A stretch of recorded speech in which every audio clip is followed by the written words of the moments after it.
오늘 하나님의 은혜와 긍휼이 여러분의 삶 가운데 또 예배하는 여러분의 심령 가운데 임하기를 간절히 소원하고 축복합니다. 수태고지라는 말을 들어보셨을 거예요. 수태고지는 마리아가 이제는 아기 예수님, 이 땅에 메시아가 오실 그 예수님을 이제는 잉태하게 되어지는, 수태하게 되어지는 그 사실을 성령으로부터 듣게 되어지는 그 사건을 줄여서 수태고지 이렇게 보통 표현을 합니다. 오늘 본문이 바로 그 내용입니다. 이는 마리아의 사명이 부여되는 거죠.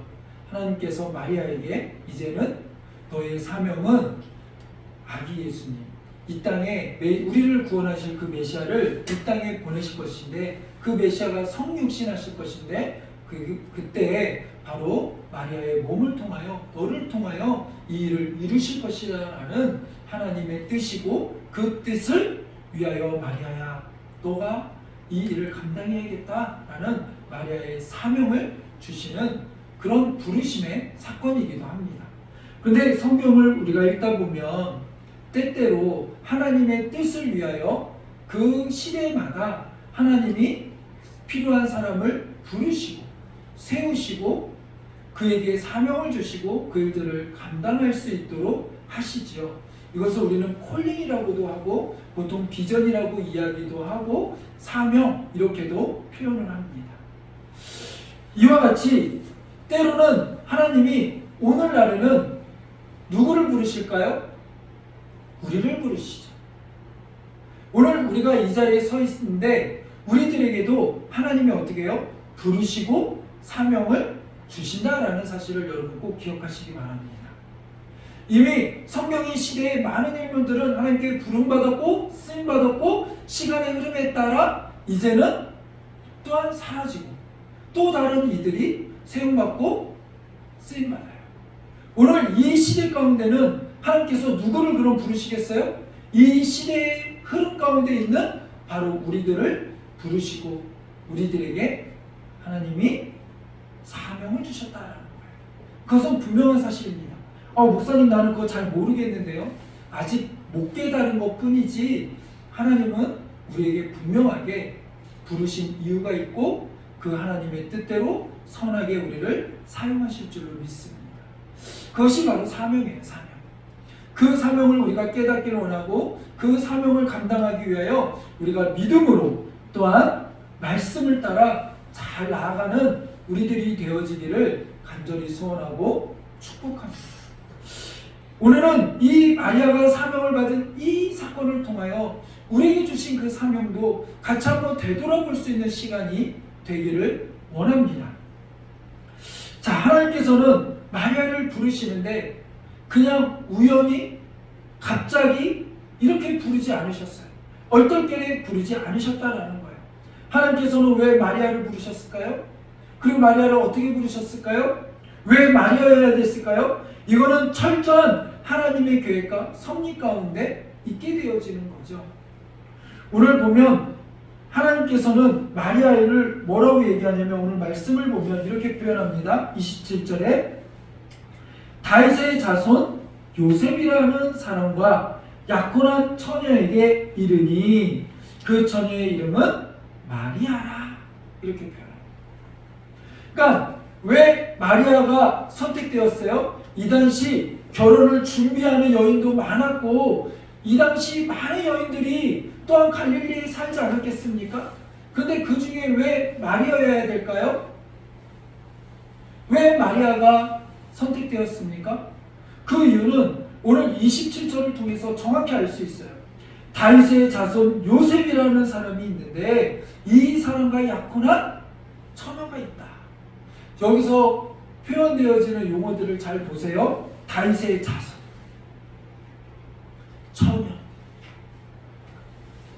자, 뭐가 생각납니까? 예수님의 그 메시아 탄생을 위하여 오래전부터 누가 예고하셨어요? 하나님이 예언하신 그 메시지들의 용어들, 키워드 아닙니까? 그렇게 하나님은 다윗의 자손을 통하여 메시아를 보낼 것이라고 예언하셨고 그 예언이 오늘 때가 되어짐에 이루어지는 거예요. 그것을 이루는데 하나님은 단 하나의 오차도 없이 실수함 없이 그것들을 이루시는 것들을 보게 되어져요. 그리고 왜 마리아입니까? 마리아의 남편이 누구니까요? 다윗의 자손 요셉이기 때문에 그래요. 다윗의 자손 요셉, 그와 약혼한 처녀, 그가 마리아이기 때문에 하나님이 약속하신 대로 다윗의 자손을 통하여 메시아를 보내시겠다고 하셨기 때문에 그의 약혼녀인 마리아를 통하여 하나님이 이루시는 거예요. 그래서 오늘 그 마리아에게 찾아와 말씀하시는 거예요. 이것은 너의 사명이라는 거죠. 왜 저입니까? 너와 함께할 너의 남편이 그 요셉이 바로 내가 예언했던, 내가 계획했던 바로 그 다윗의 자손이라는 거죠. 그 계보라는 거죠. 그렇기 때문에 너가 이 일을 감당해야 된다라는 하나님의 철저한 계획과 섭리 속에 이것들이 이루어지고 있음을 우리는 봐야 합니다. 제가 학부 때 이제 기독교 교육과에서 계열적으로는 사범계열이고 또 안에 배우는 게 교육학도 배우고 교사의 그런 것들도 배우지만 또한 그 내용이 신학을 어떻게 기독교를 잘 가르칠 것인가에 대한 그 교과 내용 자체가 성경이기 때문에 이게 신학과 이렇게 같이 이렇게 맞물려 있어요. 그리고 사범계열이다 보니 여학생들이 많습니다. 그러다 보니 같이 공부했던 동기들 중에 사모가 된 친구들이 참 많습니다. 근데 그 친구들의 고백들 중에 어떤 친구는 처음부터 저는 꿈이 현모양처입니다. 저는 사모가 될 거예요. 사모에 대한 꿈을 가지고 이렇게 준비한 친구들도 있지만 많은 친구들은 왜 사모가 됐냐라고 물으면 하는 얘기가 뭐냐면 나는 사모 꿈은 없었는데 사모에 대한 그거에 대한 비전은 없었는데 그냥 제가 교제하고 만나서 사랑했던 사람이 목사님이 되다 보니 목사가 되다 보니 그냥 자연스럽게 제가 사모가 됐어요. 이렇게 얘기하는 경우가 종종 있습니다. 그런 친구들이 종종 있습니다. 근데 중요한 사실은 뭐냐면 그 또한 하나님의 부르심이라는 거죠. 그 또한 하나님의 계획이라는 거죠. 나는 이런 생각이 없었는데 이런 뜻이 없었는데 어떻게 하다 보니 이렇게 여기까지 왔어요. 그러나 그 사람들조차도 때로는 하나님이 계획하심과 섭리 가운데 있음을 우리는 기억해야 될 줄로 믿습니다. 내가 누구 때문에, 내가 아니라 남편의 지위 때문에 요즘은 이렇게 여자 목사님들이 많다 보니까 여자 목사님의 남편을 이제는 사부님 이게 사모는 어미 못 쓰고 부는 이제 아비 못 써서 사부님 뭐 이렇게 표현도 씁니다. 그래서 어떤 분들은 나는 사업하는데 내 아내가 목사가 돼가지고 나는 이건 생각도 못했는데 오히려 반대로 이런 분들도 계세요. 그러나 그 또한 하나님의 부르심의 사명인 줄 믿으시기 바랍니다. 하나님은 단 한순간도 실수하거나 즉흥적으로 우리를 부르지 아니하시고 철저한 계획 가운데 하나님은 우리를 부르시고 우리를 이끌어가고 계심을 우리는 기억해야 될 줄 믿습니다. 그렇다면 그 하나님이 오늘 우리를 부르실 때도 우리를 사명으로 이끌어 가실 때에도 사명의 자리로 우리를 드라이브 하실 때에도 우리를 이렇게 몰아가실 때에도 이끌어 가실 때에도 하나님은 실수하실까요? 그렇지 않다라는 거죠. 우리는 종종 하나님께 따지듯이 하나님 나 왜 부르셨어요? 하나님 아무래도 실수하신 것 같아요. 난 아닌 것 같은데요. 하나님께 항변할 때도 있습니다. 때로는 이거 아닌 것 같은데요 하나님. 불신 가운데 하나님께 다시 되물을 때도 있습니다. 그러나 분명한 사실은 뭐냐면 하나님은 실수하지 않으시는 분이에요. 우리 아까 찬양에도 우리 했죠. 하나님의 부르심 결코 실수가 없으십니다. 하나님이 나를 지명하여 부르셨음을 여러분 기억하시기 바랍니다. 여러분 그 자리에 서 있는 이유, 내가 오늘 내 자리가 어디입니까? 학교든 아니면 직장이든 아니면 내가 지금 서 있는 이 가정, 내가 어쩌다 저런 사람과 만나가지고 내가 어쩌다 저 사람과 만나서 내 인생은 꼬였어 뭐 이러시는 분들이 있겠지만 그거 결코 아닙니다. 하나님의 섬세한 인도하신 가운데 그 자리가 나의 사명의 자리고 은혜의 자리고 그곳에서 하나님의 뜻하신 뜻을 이루는 역사의 현장임을 기억하면서 우리는 믿음으로 하나님께 반응하며 나가야 될 줄로 믿습니다. 하나님 결국 실수하지 않으시고 후회하지 않으세요. 하나님은 정확하게 우리를 부르신 줄 여러분 믿으시기 바랍니다. 그러기에 여러분 비전의 자리로 나아갈 때, 사명의 자리로 나아갈 때 때로는 환경이나 여건이나 다른 것 때문에 흔들리거나 마음이 요동칠 때에도 꼭 이것을 기억하며 하나님은 나를 분명한 확신 가운데, 뜻 가운데 부르셨음을 지명하여 부르셨습니다. 오늘도 천사가 나타나서 뭐예요? 마리아야 부르시는 것처럼 여러분의 이름을 부르시고 여러분에게 그 사명을 주시는 줄 믿으시기 바랍니다. 그래서 하나님의 계획은 하나님의 분명한 섭리 가운데 하나님이 나에게 사명을 주셨다. 그런데 이 사명을 감당하는데 쉬워요? 어려워요? 어렵다라는 거죠. 그 사명을 감당하는데 나의 능력과 힘으로 감당할 수 있습니까? 없습니까? 그게 쉬우면 뭐 고민할 필요도 없죠. 이게 비전입니까? 사명입니까? 하나님 뭐 이렇게 고민할 필요가 없지 않겠어요? 왜요? 내가 이거 감당하는데 쉬운데 뭘 굳이 그냥 감당하면 되죠. 근데 여러분 어려운 게 당연한 거예요. 힘든 게 당연한 거예요. 왜요? 사명 할 때 그 명이 뭐예요? 목숨명자 아닙니까? 하나님이 부르실 때에는 그냥 부르신 거 아니고요. 그 부르신 가운데 반응하며 나아갈 때는요. 목숨 걸고 나가는 거예요. 목숨 거는 현장으로 하나님이 부르시는 거예요. 오늘도 마리아를 보세요. 이 당시의 문화는 어떤 문화냐면 결혼하기 전에 진짜로 결혼하기 전에 1년 정도를 이제 그 약혼의 시기를 갖습니다.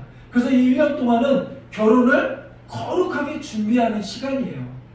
거룩함으로 순결을 지키면서 거룩한 신부로서 이 준비하는 거예요. 내가 그래서 마리아는 이 1년 동안 어떻게 합니까? 내가 이제 요셉과 결혼해서 어떠한 꿈을 꾸지? 이런 가정을 가꾸고 이런 자녀는 몇 명을 낳고 이렇게 평범하고 나름대로 아름답고 소소한 꿈들을 꾸는 거예요. 그렇게 거룩하고 순결하게 1년의 시간을 준비하고 때가 되어지면 결혼을 하는 거예요. 그리고 이제 본격적인 가정을 이루고 결혼생활이 이루어집니다. 그런 준비하는 가운데 이제 하나님께서 마리아를 부르시고 마리아에게 뭐라고 그래요? 너 아이를 낳을 거다. 근데 그 아이가 성령으로 잉태되어지고 하나님의 아이야. 메시아야라는 얘기를 합니다. 그런데 이것이 믿겨집니까? 상식적으로 말이 안 되죠. 전혀. 그러니까 마리아가 뭐라고 얘기합니까? 나는 아직이요. 남자를 알지 못합니다. 나는 아직 아이를 가질 수 있는 그런 조건과 그런 상황이 아닙니다. 근데 어떻게 아이를 갖습니까? 그리고 이 당시에 생각해보세요. 약혼녀인 요셉은 요셉과 둘이 만나지도 않았어요. 둘이 아직 합방도 안 했어요. 근데 갑자기 임신했다고 생각해보세요. 그럼 이 당시의 법으로는, 이 당시의 율법으로는 가늠한 여인이다 해서 어떻게 합니까? 돌로 맞아 죽게 돼요. 이스라엘 가운데 돌로 맞아 죽은 이가 누굽니까? 아간이 돌 맞아 죽고 돌 무덤이 됐잖아요. 그래서 아골골짜기라는 이름까지 붙여질 정도로 그만큼 이 범죄를 되게 무겁게 보는 거예요. 무서운 범죄로 보는 거예요. 그런데 결혼을 준비하는 거룩한 신분이 있어야 되는 이 여인이 애를 가졌다고요? 그러면 이것은 돌 맞아 죽을 그런 상황인 거예요. 그냥 이게 오늘날처럼 뭐 애교로 뭐 이런 거 아니에요. 이 문화는 이 자체가 축복됐네 이게 아니에요. 목숨을 걸어야 되는 거예요. 목숨을 건 순종이 있어야 되는 거예요. 이게 보면 막 이렇게 쭉 얘기하다가 갑자기 마리아가 주의 여종의 말씀대로 이루어지길 원합니다 이렇게 순종하는 거 보면 그냥 알고 순종했나 보네. 하나님 말씀을 순종해야지 이렇게 생각할 게 아니라 정말 이거는 목숨 걸고 순종하는 거예요. 자신이 여태까지 꿈꿔왔던 모든 계획들을 다 내려놓는 순종이에요. 자기가 꿈꿔왔던 결혼, 이 내가 꿈꿔왔던 비전, 나름대로 나의 생각, 나의 바람이 있을 거 아니에요? 그것을 요셉과 이야기해야 되는데 이거는 결혼이 깨어질 수도 있는 그런 상황 가운데 있는 거죠. 그러니까 사명은 목숨 걸고 감당하고 그 자리로 나아가는 거예요. 그것이 사명이에요. 그러니까 사명은 결코 만만하게 볼 게 아니라 목숨 걸고 나아가는 그런 자리로 하나님 우리를 부르시는 거예요. 그러니까 우리는 늘 사명을 부여받을 때 마음이 거룩한 불안감이 있고 어려움이 있는 게 당연한 거예요. 당연. 성경 인물들도 다 그랬잖아요. 모세는 어땠습니까? 잘못 찾은 것 같은데요. 나 아닌 것 같은데요. 기도는 뭐라고 그럽니까? 나는 극히 작은 자 중에 작은 자인데요. 어떻게 내가 그 일을 합니까? 다 이런 거 아닙니까? 왜 그렇습니까? 하나님 주신 사명은 부담스럽고 목숨을 걸어야 되는 일이기 때문에 그렇습니다. 예수님의 사명은 무엇이었습니까? 우리를 구원하신, 죄에서 하나님의 백성을 구원하기 위하여 이 땅에 오신 것, 그것 자체가 사명 아닙니까? 근데 그 사명을 이루기 위해서 그냥 이루어집니까? 그거 아니잖아요. 그냥 남들에게 인기 받으며 칭송받으며 와 예수님 이렇게 떠받들며 그렇게 그 비전 이룬 거 아니잖아요. 이 비전을 이루기 위하여, 이 뜻을 이루기 위하여, 이 사명을 이루기 위하여 예수님 어떻게 하셨습니까? 철저하게 외면당하시고 철저하게 고난당하시고 철저하게 조롱당하시고 그리고 결국은 십자가 지시고 그 생명을 내어놓고 그 비전 이룬 거 아닙니까? 예수님이 이 땅에 오실 때 그 십자가의 그 사명을 감당하려고 그 사명 감당하기 위해서 어떻게 해요? 목숨 내놓고 오신 거 아니에요? 이 땅에 오시는 것 자체가 죽음을 각오하고 오신 거죠. 그러니까 사명의 자리는 기본적으로 생명을 내어놓는 자리라는 거예요. 우리는 그것을 꼭 기억하시기 바랍니다. 그런데 놀라운 사실은 무엇인지 아십니까? 하나님께서는 거기서 마침표를 찍지 않으신다는 거죠. 예수님의 사명은 십자가를 지시는 거였어요. 십자가를 지시고 이제는 사망 그 음부의 권세로 들어가십니다. 그리고 다 끝난 것 같았어요. 그러나 하나님께서는 그 생명을 살리시는 역사를 이루어내십니다. 생즉 필사, 죽고자 하면 산다. 근데 죽고자 하면이 아니라 사명을 감당하기 위해서는 온전히 죽어야 돼요. 나의 성격도 죽어야 되고 내가 꿈꾸던 나의 꿈도 죽어야 되고 나의 혈기도 죽어야 되고 나의 성격도 죽어야 되고 내 인간적인 모든 게 죽어야 돼요. 그래서 갈라디아서 2장 20절에 뭐라고 얘기합니까? 내가 그리스도와 함께 십자가에 못 박혀 죽을 듯 하였더니에요? 아니죠. 죽었나니. 죽었나니 내가 죽어야 돼. 예수님은 온전히 죽으신 거예요. 그 사명을 위하여. 사명자는 사명을 위하여 내가 온전히 죽어야 그 사명을 이룰 수 있어요. 내가 죽어야, 내 혈기가 죽어야 하나님의 뜻이 이루어져요. 주님이 온전히 순종함으로 십자가에 죽으심으로 하나님의 뜻이 이루어졌고 하나님의 구원의 역사가 이루어졌고 그 은혜가 오늘 우리 가운데 임한 거예요. 사명은 그런 거예요. 그러나 중요한 사실은 뭐예요? 그것으로 끝나지 아니하시고 하나님이 가장 영광스러운 자리로 예수 그리스도를 높이시고 그 이름이 가장 영광스러운 이름이 되게 하시고 능력의 이름이 되게 하셨다는 거 아닙니까? 그 하나님이 오늘 우리를 통하여 하나님이 이루실 때도 그렇게 이루실 줄로 믿습니다. 마리아도 역시 마찬가지예요. 이거는 죽을 수밖에 없고 돌맞아 죽을 수밖에 없는 상황이에요. 그러나 우리가 이 상황이 어떻게 됐는지 잘 아시잖아요. 하나님은 그 상황을 은혜로 바꾸시고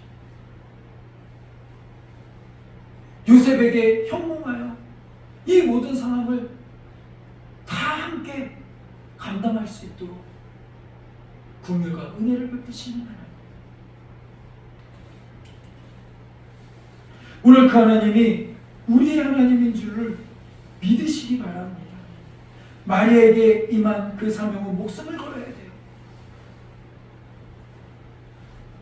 모세에게 임한 사명 역시 마찬가지예요. 애굽이라는 강경 가서 목숨 걸어야 돼. 하나님이 오늘 우리에게 주신 사명들은 어떨까요? 마찬가지예요. 목숨 걸고 내가 죽어야, 온전히 죽어야 이루어지는 그런 사명들이에요. 그러니까 부담스러운 거예요. 그러니까 그거 자꾸 씨름하는 거예요. 이 씨름에서 아멘으로 순종하는 우리들이 되기를 원합니다. 그 끝은 하나님이 약속해 놓으셨어요. 결국 죽음으로 마침도 찍지 않으실 거예요. 그런 은혜가 우리 가운데 임할 줄로 믿습니다. 선교사님들 보면, 또 초대교회 순교자들을 보면 어떻게 보면 순교하고 끝난 것 같아요. 그러나 그것으로 끝나지 아니하시고 하나님이 품에 안으시고 그 이름 하나하나 가슴에 새기시고 손에 새기시고 그들을 영화롭게 하신 줄로 믿으시기 바랍니다. 그 은혜가 오늘 우리에게 임하는 거예요.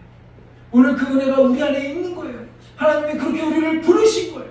그 부르심에 때로는 지치고 힘들 수 있어요. 공고할 수 있어요. 때로는 눈물 날 수 있어요. 때로는 앞이 캄캄할 수 있어요. 마리아와 같이 결혼을 위하여 이렇게 많은 것들을 준비해놨는데 그것들을 다 내려놔야 될 수도 있어요. 내가 내 꿈과 비전을 위하여 이렇게 공부하고 이렇게 대학도 졸업하고 내가 이만큼 준비했는데 그러나 하나님의 부르심 가운데 때로는 그것을 내려놔야 된다라고 할 때 나는 죽었어 하고 생직 필사의 마음으로 하나님께 내어놓고 순종하며 목숨 걸고 순종하며 나아가는 은혜가 있기를 원합니다. 이때 필요한 게 뭐예요? 믿음이에요. 믿음. 그래서 흔들릴 때마다 어디로 돌아가야 돼요? 말씀으로. 왜요? 믿음은 어디에서 납니까? 들음에서 나요. 아무거나 들으면 안 돼요. 이상한 소리 들으면 안 돼요. 그러면 불신이 싹트요.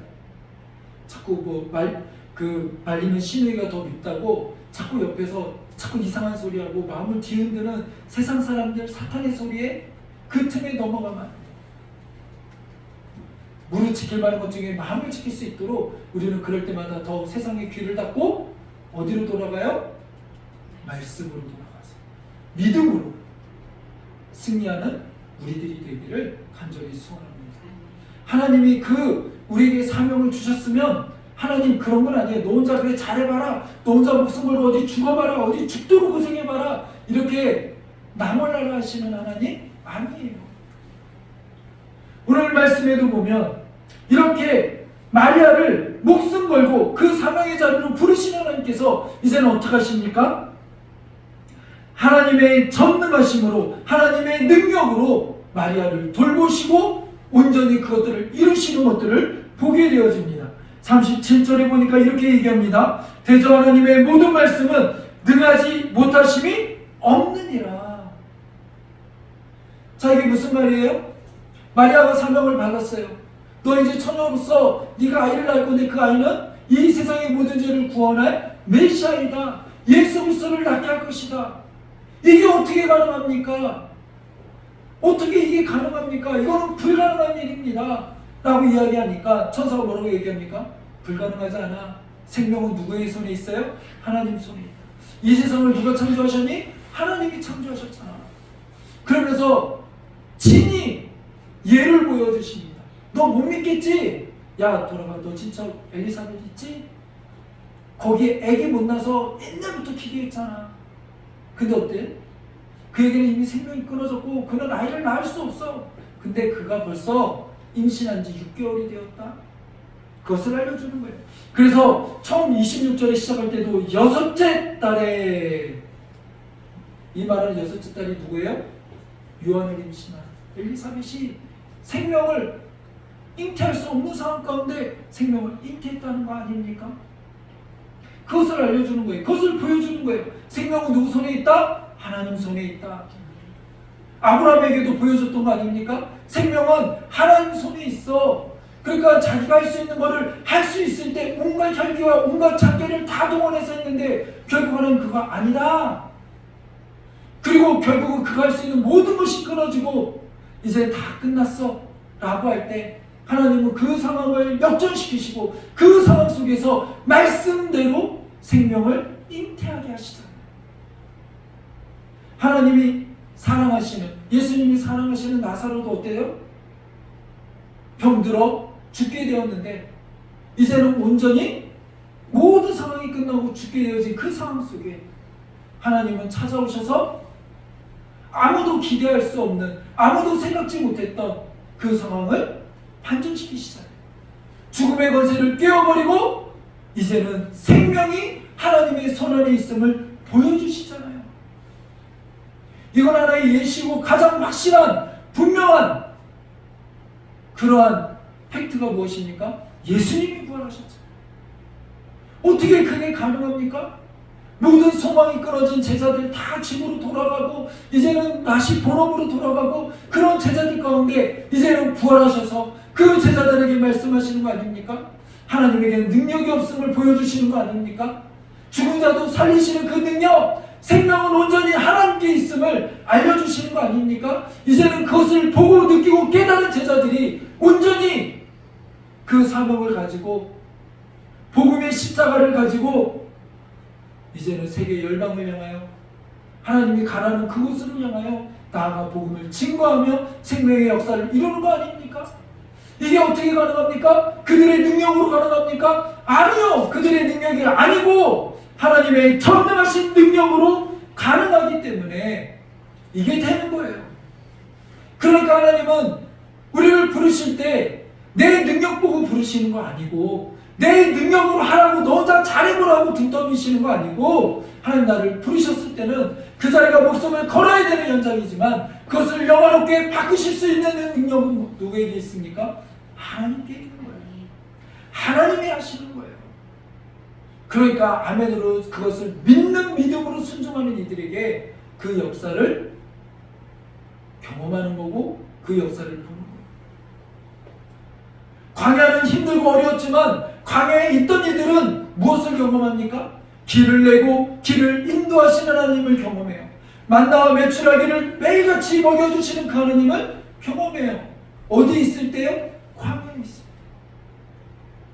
누가 아무것도 없는 절망 가운데 무덤과 같은 그 무덤을 열고 나오게 하시는 하나님을 경험합니까? 그 현장에 있을 때, 그 현장에 아멘으로 순종하며 하나님의 부르심에 나아가는 그곳에 서 있을 때 그것을 경험할 수 있는 거예요. 그것이 오늘 우리의 현장인 줄로 믿습니다. 하나님이 우리를 부르신 때로는 그것이 가정이 될 수도 있고 일터가 될 수도 있고 학교가 될 수도 있고 어찌됐든 하나님이 내가 서 있게 한 그곳에서 누구를 통하여요? 저기 저 사람이요? 저기 김집사요? 아 저기 장로님이요? 아니요. 누구요? 나를 통하여.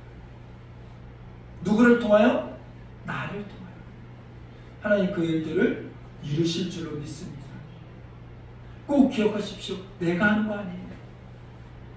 내가 하는 거 아니에요. 내 능력으로 하는 거 아니에요. 무슨 소리입니까? 대저 하나님의 말씀은 능치 못함이 없다. 그 하나님께서 능치 못할 그 능력으로 누구에게 임하게 하십니까?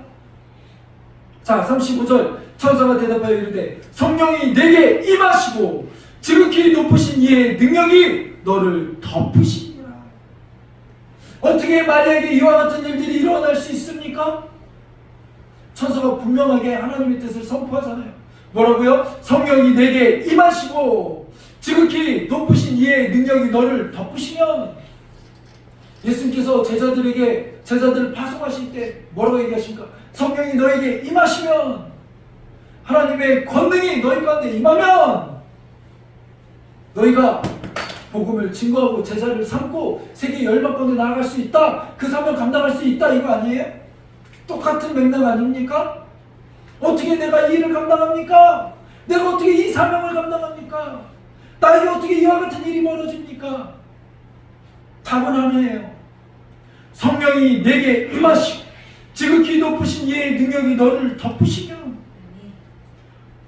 이 말은 뭐예요? 나의 주도권을 온전히 하나님께 내어놓으면 나의 주도권을 온전히 하나님께 내어놓으면 하나님께 맡기면 그러면 된다라는 거예요. 이렇게 하면 망하는데요? 이렇게 하면 안 되는데요. 이렇게 해가지고 어떻게 이 세상에서 성공할 수 있습니까? 이렇게 해가지고 어떻게 내가, 그거는 내 생각이고, 그 가운데 속에서 일하시는 분은 누구예요? 하나님이세요. 우리에게 사명을 주시고 내가 일하는 것 같지만 정작 일하시는 분은 누굽니까? 하나님이세요. 그래서 성경에서 곳곳에 뭡니까? 내가 여호와인 줄 알게 하리라. 이를 누가요? 하나님이 하신 것을 알게 하리라. 내가 크고 비밀한 일들을 행하리라. 행하는 걸 내가 하는 것 같지만, 내가 이루는 것 같지만 결국 누가 하십니까? 하나님이 하신다. 우리는 그것을 꼭 기억하시기 바랍니다. 사명은 하나님이 이루세요. 그러게 우리가 해야 될 일은 무엇입니까? 순종하는 거예요. 그래서 여러분 이 말씀을 꼭 기억하시기 바랍니다. 대저 모든 말씀은 능하지 못하심이 없느냐. 하나님의 말씀은 능하지 못하심이 없느냐. 그렇기 때문에 우리가 힘들고 어려울 때마다 늘 어디로 돌아가야 된다고요? 우리 마음이 요동칠 때마다 어디로 돌아가야 된다고요? 말씀으로. 그래서 사무엘 친구들 그렇게 열심히 말씀을 쓰라고 하는 거예요. 필사하라고 하는 거예요. 그것 또한 말씀으로 돌아가는 행위예요. 말씀을 읽어야 돼요. 그리고 말씀을 암송해야 돼요. 힘들고 어려울 때마다 성령 하나님께서 그것을 통하여 기억나게 하실 거예요. 그리고 그 말씀을 읽는 것으로 멈추지 말고 그 다음에 우리의 입을 통하여 그 말씀이 선포되고 터져나와야 돼요. 오늘 마리아의 반응을 보십시오. 38절입니다. 마리아가 이르되, 뭐라고 이야기합니까? 주의 여종이오니 말씀대로 내게 이루어지리다. 아멘. 아멘. 오늘 이 고백이 우리 안에 있기를 원합니다. 2024년도를 믿음으로 나가는 여러분의 삶 가운데 이 고백이 있기를 원합니다. 그리고 힘들고 어려울 때마다, 내 마음에 요동칠 때마다 이 고백이 여러분 안에 선포되어지기를 원합니다. 주의 종이오니, 내가 사명자이오니, 하나님이 나에게 이 사명을 주셨사오니 이제는 말씀대로 내게 이루어지기를 원하나이다. 하나님의 뜻대로 이루어지기를 원하나이다. 하나님 믿음대로 이루어지기를 원하나이다. 이 믿음을 붙잡고 선포하며 나아갈 때 우리 안에 승리가 있을 줄로 믿습니다. 말씀을 정리하겠습니다. 하나님은 오늘 마리아에게 사명을 주시며 그 사명자에게 하나님은 철저한 계획과 섭리 가운데 그 사명을 이룰 수 있도록 이끌어가십니다. 그러나 이 사명을 받는 이들은 받는 입장에서는 어때요? 부담스럽고 힘들어요. 목숨 걸어야 해요. 그러나 하나님은 그것이 그냥 목숨 걸고 죽음으로 끝나지 아니하시고 반전의 역사를 이루시는 하나님, 그 가운데 영광스럽게 그 모든 것들을 바꾸시는 하나님, 그 모든 일을 누가 하세요? 하나님의 권능으로 하신다고요. 하나님의 능력으로 하신다고요. 그러니까 우리가 해야 될 일은 뭐예요? 고백하면 돼요. 믿으면 돼요. 선포하면 돼요. 그렇게 선포하며 믿음으로 나아가 승리하는 2024년도가 되기를, 여러분의 사역의 현장이 되기를, 사명의 현장이 되기를 간절히 소원하고 축복합니다. 기도하겠습니다.